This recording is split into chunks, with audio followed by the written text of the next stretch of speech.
Bienvenue dans cette nouvelle vidéo. Je profite des derniers fruits et légumes de l'été pour faire un petit batch cooking avec mon nouveau air fryer que j'ai eu le plaisir de recevoir de la part de la marque Cosori. Je vous le présenterai en détail juste après, mais pour commencer, je vous montre tout ce que j'ai acheté. J'ai pris du melon. Alors cet été, je n'ai pas réussi à avoir un seul, quasiment pas un seul bon melon. En fait, je retrouve pas le bon goût bien sucré, bien juteux. Je sais que je ne suis pas une spécialiste pour les choisir, mais quand même quoi, sur tous ceux que j'ai achetés. Enfin bref, dites-moi dans les commentaires si vous avez réussi à avoir de bons melons cet été. Alors à côté, j'ai pris des poires, des nectarines, des prunes.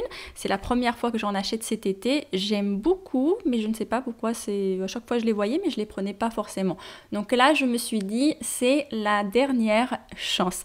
Ensuite, j'ai pris des pommes de terre, des branches de céleri et de la coriandre. Ça va être pour faire la soupe l'harira. Je ne vais pas vous montrer la réalisation pendant cette vidéo-là. Je vous l'ai déjà présenté plusieurs fois, mais je vous dis quand même l'intitulé. Comme ça, peut-être ça va vous donner de l'inspiration. J'ai pris aussi des poivrons, une aubergine, du concombre, des avocats, des carottes et pour finir, j'ai pris aussi des courgettes. Pareil, je pense que ça va être la dernière fois parce qu'elle commence déjà à être un petit peu pas top au niveau du goût.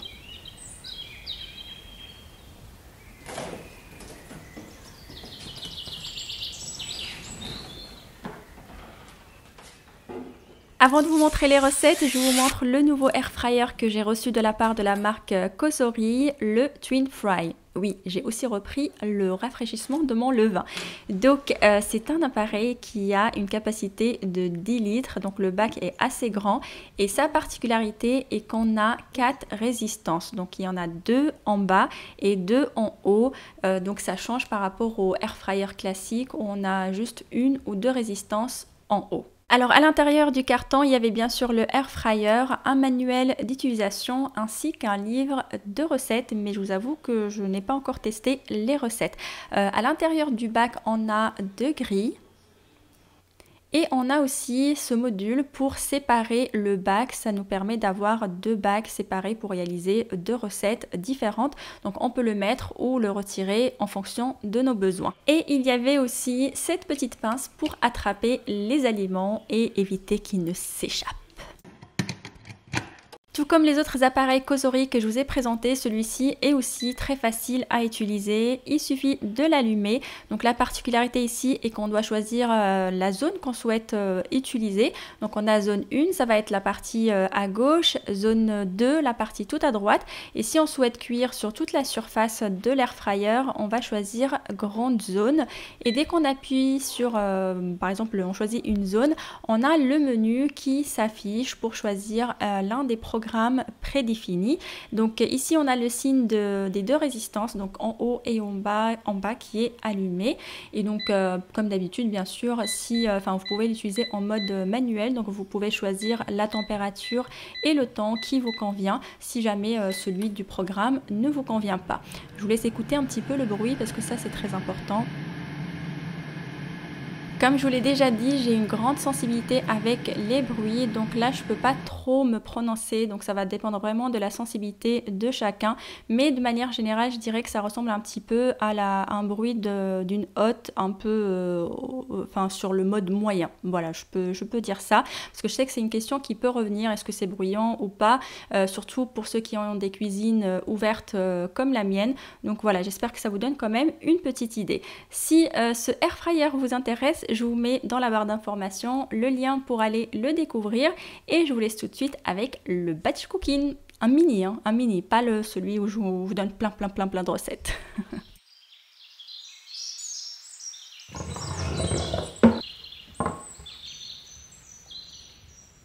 Je vais commencer par préparer les courgettes. Donc il y a une partie que je vais découper comme ça en fines lamelles. Ça va être pour les faire rôtir et les utiliser dans mes rouleaux de printemps.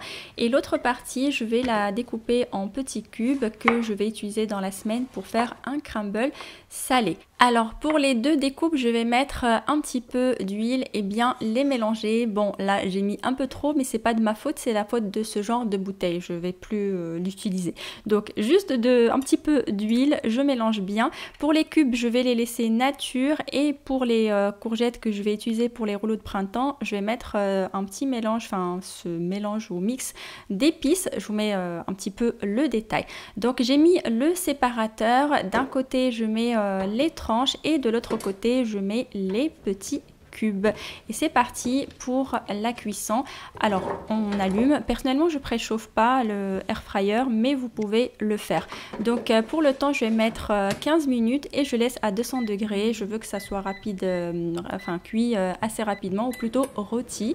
Donc là côté des tranches c'était prêt assez vite. Je vais les retirer et je vais enchaîner avec la préparation des poivrons. Et donc les courgettes à droite je les laisse encore un petit peu. Pendant ce temps-là, je vais avancer sur la découpe de mes légumes. Et là, je m'occupe de l'aubergine. Et c'est en la découpant, j'ai vu qu'il y avait plein de graines. Et en général, quand il y a plein de graines, j'aime pas le goût que ça donne. Mais bon, c'est pas très grave.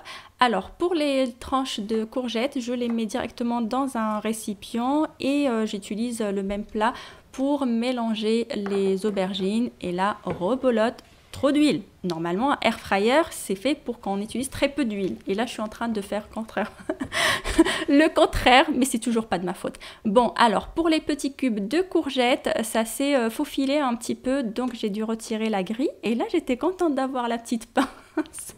Donc, je les mets directement dans la boîte de conservation et je mets donc de l'autre côté les courgettes. Et les poivrons avaient besoin d'être encore... il avait besoin encore de cuisson, voilà. Et donc pendant ce temps-là, j'enchaîne. J'ai râpé les carottes qui vont me servir comme accompagnement.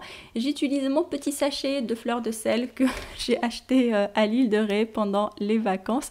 Je mets aussi un petit peu de persil séché, du vinaigre. Vous pouvez mettre les épices de votre choix. Mettez du cumin dans cette salade. J'ai oublié d'en mettre, mais c'est tellement bon. Donc je mélange bien, ça se garde super bien jusqu'à 4-5 jours. Et plus on les laisse, plus ça absorbe, ça ramollit et c'est super bon. Les poivrons sont prêts, donc je les mets dans une boîte, je ferme tout de suite et je vais laisser reposer. Ça va permettre après de faire décoller la peau facilement. Et je laisse les aubergines cuire encore un peu. Et une fois que c'est fait, je les mets aussi dans la boîte de conservation. Le bac est assez grand, mais reste un petit peu léger. Donc, on peut facilement le porter pour pouvoir retirer ce qu'il y a à l'intérieur. Une fois que les poivrons ont tiédi, je vais pouvoir retirer la peau. Je les laisse comme ça, je les mets dans la boîte de conservation jusqu'au jour J. Je commence par préparer la petite sauce pour accompagner mes rouleaux de printemps. C'était vraiment une sauce au pif, pas de mesure. J'aime beaucoup juste mélanger du miso avec un petit peu de vinaigre, de l'huile. Là, j'ai eu envie d'ajouter du persil séché, mais vous pouvez faire vraiment la sauce de votre choix pour accompagner vos rouleaux de printemps ou tout simplement utiliser de la sauce soja sucrée au salé ou au salé en fonction de votre goût. Alors je viens découper l'avocat et ensuite je vais humidifier ma feuille. Alors, ce qu'il faut savoir, c'est que ça doit être, je pense, la deuxième fois que je fais des rouleaux de printemps parce que c'est une galère pour moi. J'aime beaucoup les manger, mais pour les faire, c'est trop galère. Autant les maquis et tout ça, je maîtrise. La feuille d'algue, je maîtrise sans problème parce que je fais quasiment tous les 2 jours et demi des maquis maison. Mais les rouleaux de printemps, j'ai du mal. Alors, j'ai aussi cuit des œufs pour compléter ma recette. Et donc là, tout simplement, je mets la garniture. Et on n'oublie pas, bien sûr, les courgettes qu'on a préparées pendant le batch cooking. Alors, là, j'étais très hésitante, comme vous pouvez le voir. Donc bon... C'est pas aujourd'hui que vous allez apprendre le pliage des rouleaux de printemps, mais j'ai fini quand même par y arriver et finalement, voilà, c'était super bon. Ce qui compte, c'est le goût et ce qu'il y a à l'intérieur. C'est pas grave si esthétiquement, c'est pas le top. On est d'accord? Oui, on est d'accord. Et j'étais tellement concentrée à bien réussir de les rouler que j'ai oublié de mettre les carottes. Donc, j'ai pensé à les mettre dans les autres rouleaux de printemps.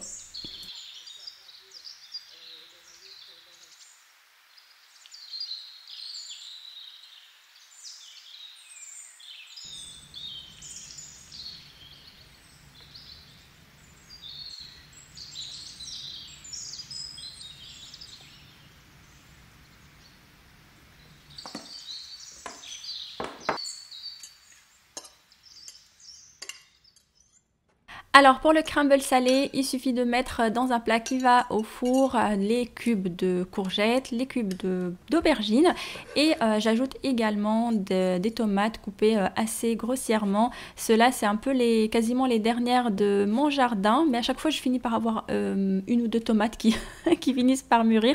Il commence à faire assez froid ces derniers jours, donc je ne sais pas si toutes celles qui sont vertes vont mûrir, mais bon, on verra bien. Alors elles sont délicieuses, mais j'ai besoin quand même d'enlever la peau parce que je la trouve un petit peu dure. Pour les épices, j'ai mis ma petite fleur de sel et puis un mélange d'épices shawarma, je crois, je sais plus. Alors j'avais aussi un petit restant de pois chiches que j'ai utilisé pour ma soupe l'harira et les olives. Je mélange bien, on n'oublie pas bien sûr d'ajouter un petit filet d'huile d'olive. Et pour le crumble, c'est très simple, c'est toujours la même recette, même quantité en farine, même quantité en beurre demi-sel. J'ajoute un petit peu de thym séché en mélange pour obtenir une texture un peu granuleuse. Et voilà, on tasse bien. Alors, petite astuce, essayez de bien égaliser la surface parce que sinon on n'aura pas une cuisson homogène ou plutôt une dorure homogène.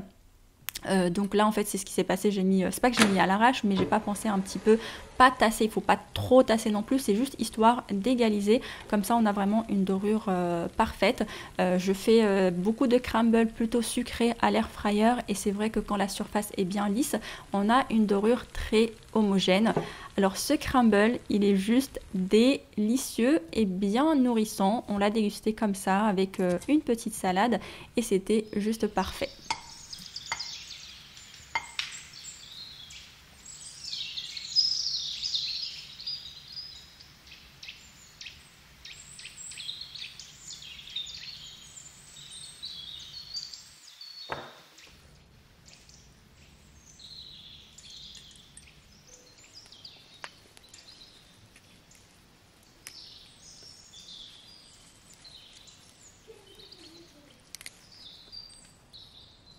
J'avoue, j'ai un peu abusé de cette recette cet été, mais elle est tellement bonne et en plus on peut la faire que pendant l'été avec les poivrons, donc voilà, j'ai une excuse.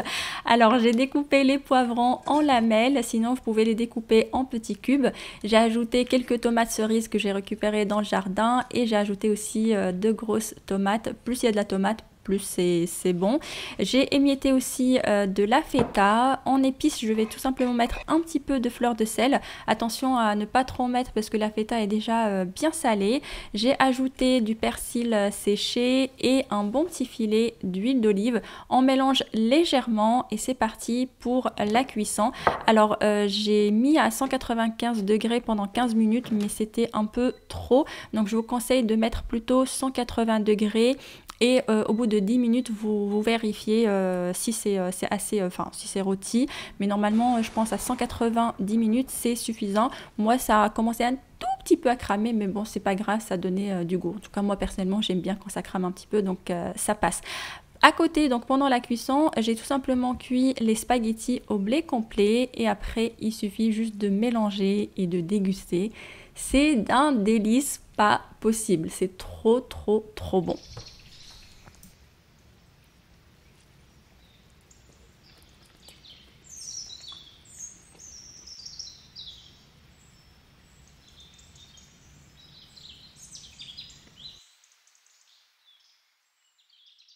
On arrive à la fin de cette vidéo, j'espère qu'elle va vous plaire. N'hésitez pas à me dire ce que vous en pensez dans les commentaires. Si vous êtes nouveau, je vous invite à vous abonner à la chaîne, à me laisser un petit commentaire. Et je vous laisse avec les petites images de mon pain au levain. J'ai déjà partagé avec vous la recette plusieurs fois sur la chaîne et sur le site internet.